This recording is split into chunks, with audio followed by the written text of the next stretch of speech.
नमस्कार। आज मैं आपको एक ऐसी महिला, कुमाऊनी महिला की कथा सुनाती हूँ जो कहीं दर्ज तो नहीं है, किंतु मेरी स्मृतियों में दर्ज है। हमारे जो उस समय के परिवार के जन थे उनकी स्मृतियों में भी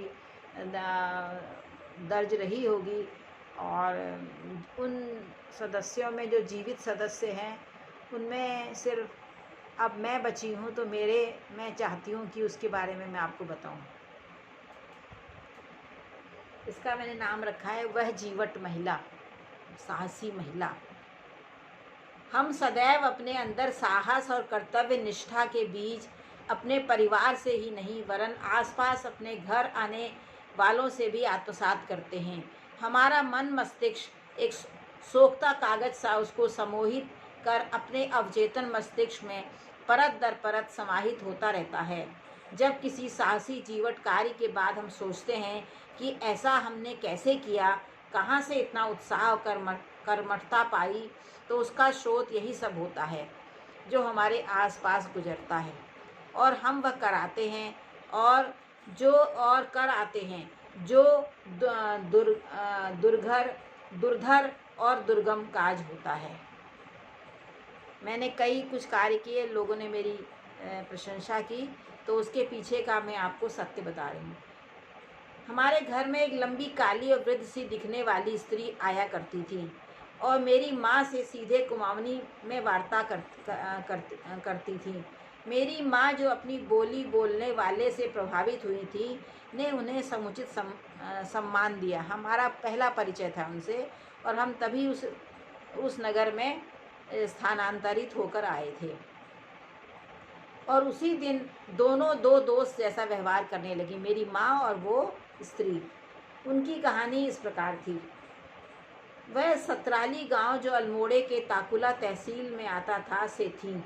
परदेश, मैदानी इलाकों को पहले पहाड़ के लोग परदेश कहते थे। मैं काम कर रहे उनके श्रमिक पति का अकस्मात देहांत हो गया और इसकी खबर उन्होंने बहुत देर में पाई।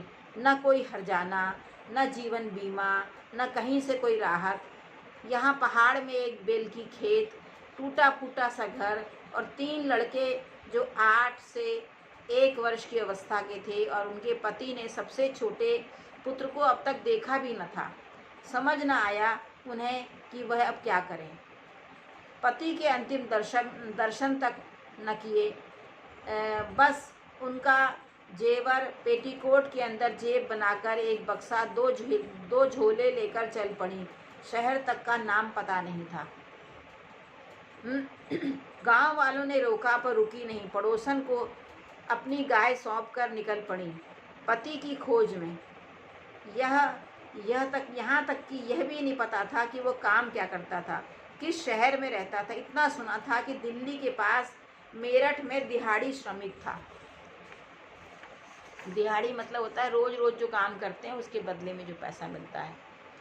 बस इसी प्रकार अनेक कष्ट झेलते हुए बच्चों सहित जब मेरठ पहुंची तो उनके अनुसार बहुत बड़ा शहर था। हालांकि इससे बड़े शहर भी थे। एक जगह खुदाई होती देखकर वहां काम मांगने लगी, तो उन्होंने जब बच्चों को भी देखा तो काम देने से मना कर दिया। उन्होंने कहा कि मैं बच्चों सहित काम करूंगी। छोटे बेटे को बिठाकर दोनों बड़े बेटे इसको देखेंगे। औरों से आधी मजदूरी पर सबसे अधिक काम करके 6 आने के हिसाब से वह काम करने लगी। उन्हें एक झोपड़ी दे दी गई वहीं रहने को। फिर खाना बनाने में सबकी मदद करके अपने अच्छे व्यवहार से 1 साल के अंदर वह कुछ हिंदी बोलना, जगहों के नाम सीख गई। बस बच्चे बिना शिक्षा के एक दूसरे के संरक्षण में कुछ और बड़े हो गए। इसी बीच सामान खरीदते समय या कैसे उनकी पहचान एक कुमाऊनी परिवार से हुई, जो उन्हें अपने घर के सर्वेंट क्वार्टर में रहने और घर की कुमाऊनी छूत पाक वाली रसोई संभालने का दायित्व पा गई। पास के एक स्कूल में अपने 2 बड़े बेटों का दाखिला और छोटे को घर के कोने में बैठाकर काम पर लगी रहती। पर अब बेटे पढ़ रहे थे। पानी और सुबह दिशा साधने की चिंता न थी। वातावरण में सुरक्षा थी और यही इससे अधिक की उनको कोई चाह भी नहीं थी। जैसा कि मैं बता रही हूँ कि उस जीवट महिला जो एक संभ्रांत कुमाऊनी परिवार के छूत पाक मानने वाले बुजुर्ग की रसोई बनाने, उनका ध्यान रखने का काम पा गई, जिसमें लगभग मनचाहा सा वातावरण और सुरक्षा थी। वहीं के एक सरकारी स्कूल में उनके 2 लड़के पढ़ने जाने लगे, जिसमें उस परिवार ने उनकी बहुत मदद की। बस महीने के 4-5 दिन उस महिला को कमरे में ही रहना होता था। आप समझ ही गए होंगे क्यों। माहवारी के समय वो रसोई नहीं छू सकती थी, न घर का कोई काम कर सकती थी। इस प्रकार अपने मृदु और सामंजस्य कर सकने वाले स्वभाव से वह अपने तीनों बच्चों को पढ़ा सकी, स्वयं सपरिवार जीवित रह सकी। कुछ वर्ष उपरांत उन बुजुर्ग के दिवंगत होने पर भी वह वहीं रहकर कुछ काम करती रही, और इस बीच उनकी मेरठ के पैठ उनकी मतलब उनकी जो पहचान थी मेरठ के और कुमाऊनी समाज के लोगों से भी हो गई। और अब वह जो पूजा पाठ में निपुण थी, पूजा पाठ भी करवाने लगी।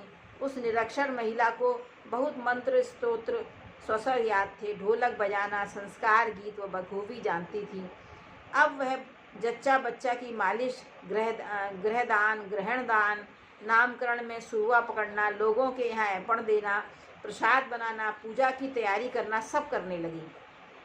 लोगों की मदद और अपने बच्चों के टाइप शॉर्ट हैंड सीखने के कारण उन्हें सरकारी संस्थानों में नौकरी भी मिल गई।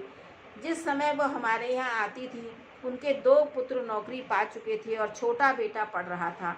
फिर भी वह महिला अपने पिछले दुर्दिनों को भूली न थी। अतः अभी भी उसी प्रकार तत्कालीन कुमाऊनी समाज की रीढ़ बनी रही। उनके बिना कोई भी कुमाऊनी घर अछूता न था, शुभ हो या शौच वाला। स्थिति सुधरने के बाद भी वह सबको सम्मान देती, सबसे मिलती, जो फटा पुराना देता उसका अपमान न करती। यहाँ यह भी बता दूं कि जिस कुमाऊनी परिवार ने उन्हें बहुत सहारा दिया वह और कोई नहीं, पंडित गोविंद बल्लभ पंत की सुपुत्री, जिनका नाम संभवतः पुष्पा था, के बंगले के आउट हाउस में रहती थी। यह बात मैंने अपनी माँ से सुनी थी, कितनी सच है ये मैं नहीं जानती। क्या ऐसी महिला सम्मान की पात्रा नहीं, साहसी नहीं? विचार करें, हमें करना चाहिए। जिसने कभी आत्महत्या की बात नहीं की, दुर्धर संघर्ष करती रही, जिसने कभी आत्महत्या की बात न की, दुर्धर संघर्ष करती रही, निरक्षर होकर भी अपने बालकों को ऊंचाई दी, सुरक्षा दी, और ऐसी महिला को मेरा नमन। नमस्कार।